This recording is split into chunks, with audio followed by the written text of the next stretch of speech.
नमस्ते। कहानी ऊंची उड़ान, विहान का साहसी सफर। एक सुंदर झील के किनारे विहान नाम का एक नन्हा हंस रहता था। वह एक बार हेडेड हंस था।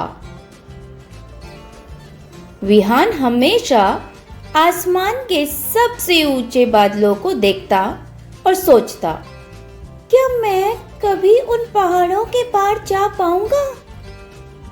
उसके पंख अभी छोटे थे, लेकिन उसके सपने बहुत बड़े थे।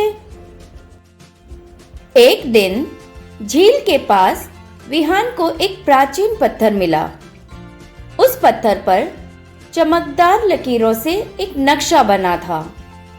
विहान ने ध्यान से देखा तो उसे समझ आया कि यह हिमालय के ऊंचे पहाड़ों को पार करने का रास्ता है।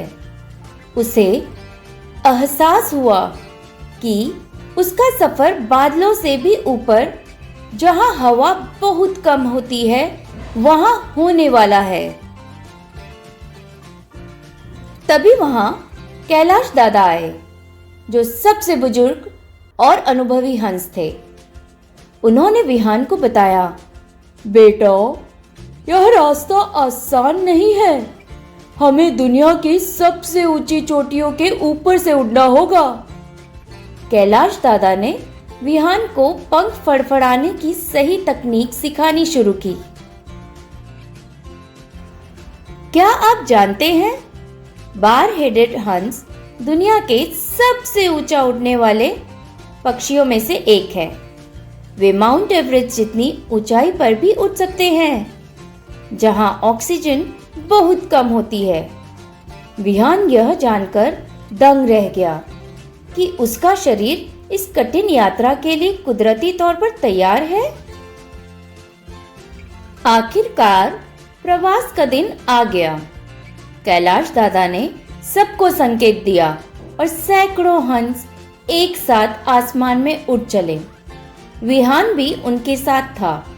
नीचे झील छोटी होती जा रही थी और सामने विशाल बर्फानी पहाड़ खड़े थे।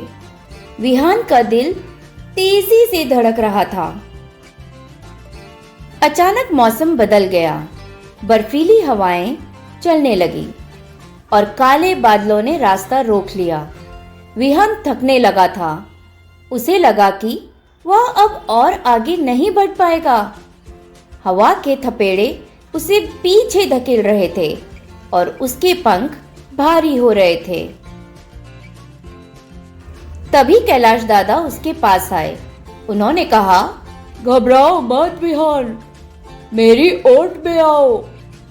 जब हंस एक वी आकार में उड़ते हैं तो आगे वाला पक्षी हवा के दबाव को कम कर देता है, जिससे पीछे वाले के लिए उड़ना आसान हो जाता है। विहान ने दादा के ठीक पीछे अपनी जगह बना ली। दिलचस्प बात यह है कि ये पक्षी रात में उड़ना पसंद करते हैं, क्योंकि रात की हवा ठंडी और घनी होती है, जिससे उन्हें उड़ने में कम मेहनत लगती है। विहान ने देखा कि चांदनी रात में बर्फ से ढकी चोटियां चांदी की तरह चमक रही थीं। यह नजारा अद्भुत था। कई दिनों की कठिन यात्रा के बाद उन्हें दूर से हरियाली और गर्म पानी की झीलें दिखाई दीं। विहान की थकान गायब हो गई। उन्होंने हिमालय को पार कर लिया था।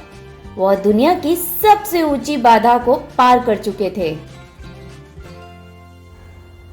सब हंस सुरक्षित रूप से नीचे उतरे।